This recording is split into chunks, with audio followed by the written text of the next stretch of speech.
कैसे हो दोस्तों आप सब लोग। आज की क्लास में हम लोग डिस्कस करेंगे अबाउट टॉपिक गॉस थ्योरम। ये एक काफ़ी ड्रेडेड टॉपिक है बिकॉज इसके बारे में कहीं पे फीलिंग पॉइंट ऑफ व्यू से थोड़ी कमी रह जाती है। और इस टॉपिक में काफ़ी थ्योरेटिकल एस्पेक्ट्स हैं जिनको अगर आप याद करने बैठ जाओ तो काफ़ी टाइम कंज्यूमिंग है। बट जिस तरह से मैं आपको पढ़ाने वाला हूँ वहां पर आप देखेंगे कि अगर आपको 2 या 3 फंडे अगर आपको क्लियर है तो आपको कोई भी डेफिनेशन याद करने की जरूरत नहीं है। आप उस डेफिनेशन को वहां पर ऑन द स्पॉट आप बैठ के क्रिएट कर सकते हैं और वो डेफिनेशन आपको मार्क्स फेच भी करने वाली है। चलिए जानते हैं कि गॉस थ्योरम क्या होती है। हेडिंग डाल लेते हैं, गॉस लॉ। ठीक है। गॉस लॉ जानने से पहले 2-3 चीजें हैं जिनके बारे में हमें जानना जरूरी है। इसका रिलेशन एक पिछले टॉपिक से भी है। पिछले टॉपिक में आपने देखा, पिछला बोले तो डाइपोल में, डाइपोल में आपने देखा कि यदि ये एक पॉजिटिव चार्ज है और ये एक नेगेटिव चार्ज है ना। डाइपोल में एक लेंथ होती है ना। हम डाइपोल की डेफिनेशन ये होती है ना कि two equal and opposite charges separated by some small distance. But यहाँ पे क्या होता है, this small distance has got a direction. अब हमारा सवाल उठता है, किसी के भी दिमाग में उठेगा, यार हम लोग लेंथ को डायरेक्शन कैसे दे सकते हैं। लेंथ को डायरेक्शन हम लोग यहाँ पर ऐसे दे सकते हैं कि जब भी आप किसी डाइपोल में जब भी आप किसी डाइपोल को किसी इलेक्ट्रिक फील्ड में डालोगे तो वो डाइपोल क्या करता है, खुद को अरेंज करता है उस इलेक्ट्रिक फील्ड के हिसाब से। कैसे अरेंज करता है वो मैंने आपको डाइपोल के लेक्चर में प्रॉपरली बता रखा है, उसमें नहीं जाते। बट अभी यहाँ पर ये है कि यहाँ पर जो लेंथ होती है it is being treated as a vector because it aligns itself in the direction of electric field. मोटा मोटा अगर आपको याद रखना है तो डाइपोल का जो डायरेक्शन होता है ना वो नेगेटिव से पॉजिटिव की साइड में होता है। That is exactly opposite to the direction of electric field. Electric field आपकी पॉजिटिव से नेगेटिव होती है और डाइपोल आपका नेगेटिव से पॉजिटिव होता है। और वो खुद को कैसे कैसे अलाइन करता है उसके लिए आपको डाइपोल के लेक्चर देखने पड़ेंगे। खैर, अब हमारे यहाँ पे पॉइंट क्या है, मैं आपको पूरी कहानी क्यों सुना रहा था। मैं पूरी कहानी इसलिए सुना रहा था कि ये जो गॉस थ्योरम है ना या गॉस लॉ जो है, इसको पढ़ने से पहले हमें ये जानना पड़ेगा कि हम लोग ना एरिया को भी एज अ वेक्टर ट्रीट कर सकते हैं। कैसे कि ये जो आपका, मान लीजिए कि यहाँ से पानी फ्लो कर रहा है आपका, है ना। पानी फ्लो कर रहा है और अगर मैं आपसे ये जानना चाहूँ कि मैं आपको 3 रिंग के अलाइनमेंट देता हूँ, ये तीनों रिंग का जो डायमीटर है ना वो आप सेम कंसिडर करेंगे हर केस में। एक बार ये रिंग ऐसे है और एक बार ये रिंग बिल्कुल ऐसे है ना। अब इन रिंग से पास होने वाला जो पानी का वॉल्यूम है ना, वो सबसे ज्यादा इस केस में होगा। ये बहुत कॉमन सेंस वाली चीज है, समझाने वाली बात नहीं है। सबसे ज्यादा पानी इससे निकलेगा। जब आप रिंग को तिरछा करोगे, टेढ़ा करोगे ना, थोड़ा कम पानी इससे निकलेगा क्योंकि पानी कितना निकलेगा, वो होगा इसके प्रोजेक्टेड एरिया के बराबर। एंड दिस रिंग इज छोटा than this ring, this ring is smaller than this ring. Okay. और सिमिलरली इस वाले कॉम्बिनेशन में सारा पानी ऊपर से निकल जाएगा, नीचे से निकल जाएगा, बीच से कुछ निकलेगा नहीं। ठीक है, थ्योरेटिकली। तो अब हम देख रहे हैं यहाँ पर जो कि इस रिंग से पास होने वाले पानी के वॉल्यूम का जो मैग्नीट्यूड है ना, that is a function of area का ओरिएंटेशन। यहाँ पर जो एरिया है ना सिर्फ उसका फंक्शन नहीं है क्योंकि एरिया तो कांस्टेंट है। बट यहाँ पर क्या हो रहा है, एरिया का ओरिएंटेशन चेंज हो रहा है। और एरिया के ओरिएंटेशन चेंज होने की वजह से क्या होता है कि यहाँ पर आपका वाटर फ्लो जो हो रहा है रिंग के through, that is getting deviated, that is getting changed. तो यहाँ पर क्या होगा कि आप एरिया को एज अ वेक्टर ट्रीट करोगे। ठीक है। अब जब मैं आपसे बोलता हूं कि आप एरिया को एज अ वेक्टर ट्रीट करोगे तो आपके सामने एक नई डेफिनेशन आती है एरिया वेक्टर की। ओके। अब यहां पर हम एरिया वेक्टर को डिफाइन करेंगे। एरिया वेक्टर एक ऐसी क्वांटिटी होती है, ठीक है, जैसे मान लो दिस इज द एरिया। अब area vector is always perpendicular to the area. ठीक है। ये जो सरफेस एरिया है ना, इस सरफेस एरिया को यदि आपको एरिया वेक्टर से रिप्रेजेंट करना है ना, तो इसको नाम लो, आपने नाम दे दिया डीएस वेक्टर। आपने डीएस वेक्टर इसको नाम दे दिया जिसमें इसका जो एरिया है that is given by DS. DS मतलब इस एस को बोलते हैं सरफेस एरिया और यहां पर डीएस हो जाएगा स्मॉल सरफेस एरिया। अब ये स्मॉल सरफेस एरिया को मैंने वेक्टर रिप्रेजेंट कर दिया, but this vector is in magnitude equal to DS, that is the surface area. और डायरेक्शन में अगर हम इसको एन कैप, जो अगर मैं इसको डायरेक्शन को एन कैप से रिप्रेजेंट कर दूं तो ये एन कैप हो जाएगा। एन कैप हो जाएगा, एक तरह से मान लेंगे नॉर्मल टू द सरफेस। सो मोटा मोटा क्या होता है, area vector is a vector that is in magnitude equal to the surface area and is pointing towards like 90 degree to the surface area. ठीक है। तो एरिया वेक्टर की बस ये दो खासियत बात होती है कि उसका जो मैग्नीट्यूड होता है वो उसके एरिया के बराबर होता है और उसका जो डायरेक्शन होता है that is perpendicular to the area itself. ठीक है। एक चीज और मैं आपको थोड़ा एडवांस में बता देना चाहता हूँ, क्योंकि मैं आगे समझाऊंगा और आपको कंफ्यूज करेगी। अगर कोई भी चीज, अगर आप मान लो, ये थोड़ा एडवांस चीज बता रहा हूँ जो आगे काम आएगी। अगर मान लो इस एरिया को आपने इलेक्ट्रिक फील्ड में डाल दिया है ना, इलेक्ट्रिक फील्ड का डायरेक्शन अगर ऐसे है ना, तो आप यहाँ पर क्या बोलोगे, यहाँ पर आप बोलोगे since area vector is perpendicular to the surface ना, area vector is perpendicular to the surface, तो इलेक्ट्रिक फील्ड के पैरेलल आ रहा है आपका एरिया वेक्टर, मगर इलेक्ट्रिक फील्ड के परपेंडिकुलर आ रहा है आपका एरिया। ये दो चीजें हमेशा याद रखना। अगर इलेक्ट्रिक फील्ड आपकी एरिया के परपेंडिकुलर है ना, दैट मींस इलेक्ट्रिक फील्ड आपके एरिया के एरिया वेक्टर के पैरेलल है। ये चीज बस आपको याद रखनी है।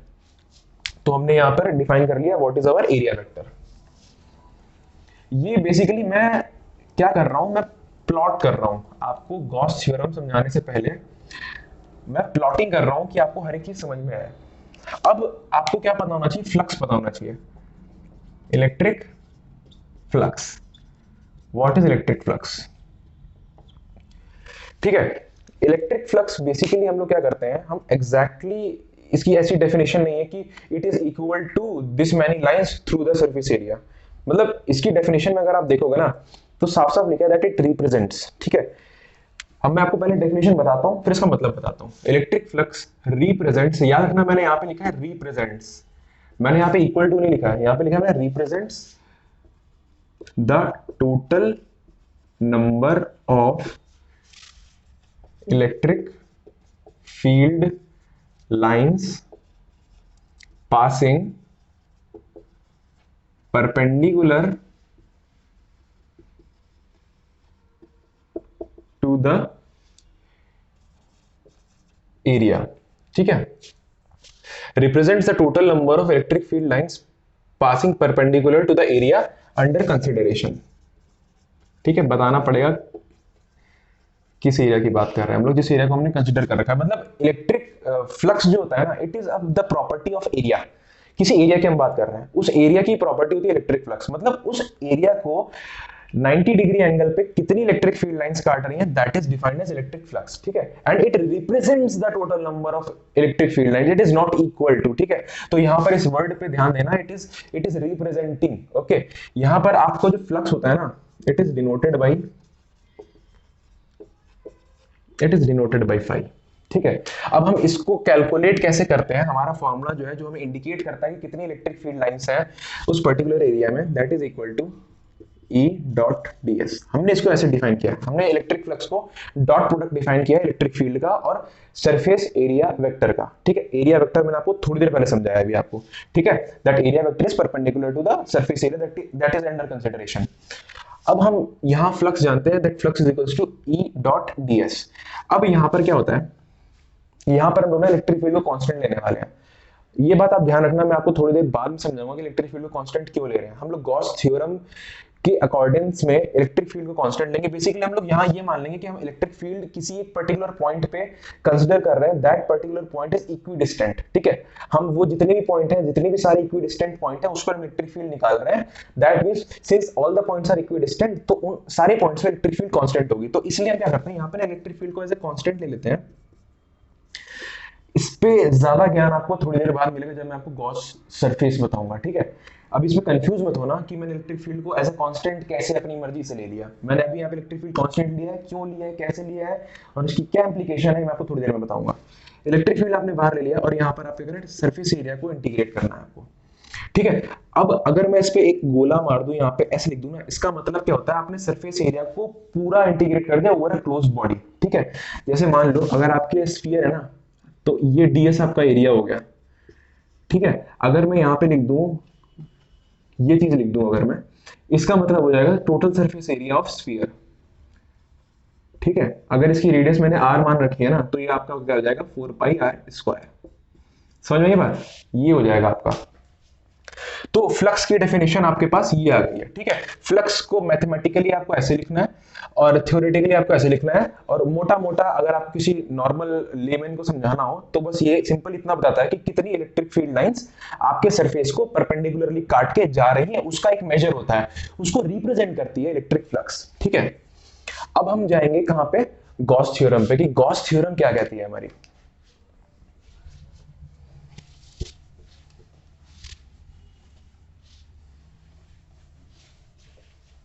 गॉस थ्योरम क्या कहती है हमारी।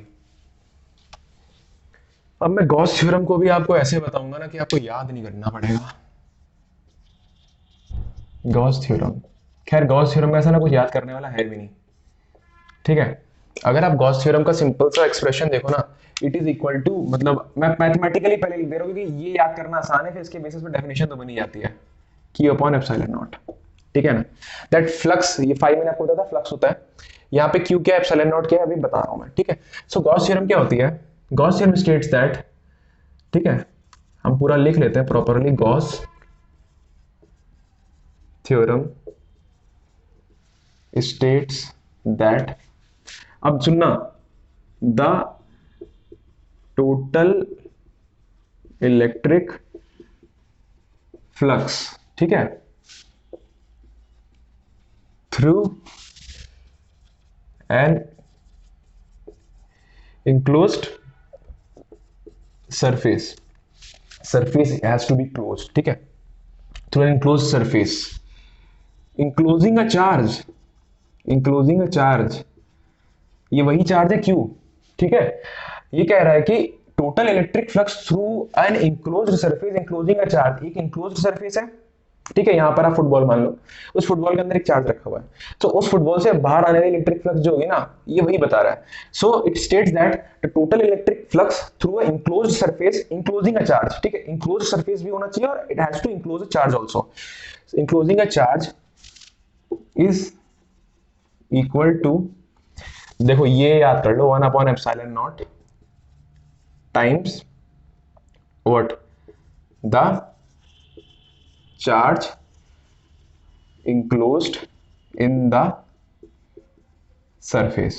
अब आप देख रहे हो ज्यादा बड़ी कोई डेफिनेशन नहीं है, ये वो चार्ज है जो कि इंक्लोज हो रखा है, ठीक है ना, और ये वो फ्लक्स है, उस सरफेस की फ्लक्स है जिस सरफेस ने चार्ज को इंक्लोज कर रखा है। अगर चार्ज इंक्लोज हो रखा है तो किसी सरफेस ने उसको इंक्लोज भी कर रखा होगा, तो that means this electric flux, ठीक है। अब आपको गॉस थ्योरम क्या बताती है, that this electric flux through a closed surface enclosing a charge is equal to 1 upon epsilon not times the charge enclosed by this surface, ठीक है। इसको ही, इसी सिंपल सी चीज को आपने लंबी चौड़ी भाषा में लिख दिया और इसी लंबी चौड़ी भाषा के आपको नंबर मिलेंगे। दिस इज द डेफिनेशन, और not the definition, this is the statement for Gauss theorem. अब आपने गॉस थ्योरम आपने पिछली बार देखा क्या, कि जो आपका फ्लक्स होता है that is equal to E surface integral of area vector over the complete surface, और यहां पर आपने देखा this flux is equals to Q enclosed, enclosed की स्पेलिंग क्या होती है, ई एन होगा इंक्लोज्ड ना, अपॉन एप्सिलॉन नॉट। सो ये जो चीज है ना आपकी, ये चीज बोले तो ये जो चीज है आपकी, इतना हिस्सा, ये हिस्सा आपके इतने काम का है, ये आपको बहुत ही कॉम्प्लेक्स फिगर्स में और बड़े बड़े सवालों में ना इलेक्ट्रिक फील्ड कैलकुलेट करने में हेल्प करेगा।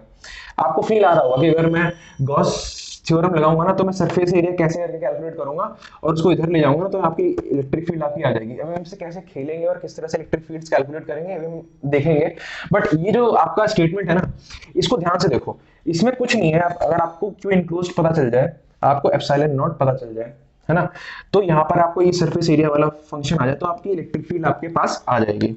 सो यही मतलब है इसका गॉस थ्योरम का। लेकिन लेकिन लेकिन लेकिन गॉस थ्योरम लगाने से पहले सबसे ज्यादा इंटीग्रल पार्ट जो आता है ना, जो आपको पता होना चाहिए, that is how to consider a Gaussian surface, ठीक है।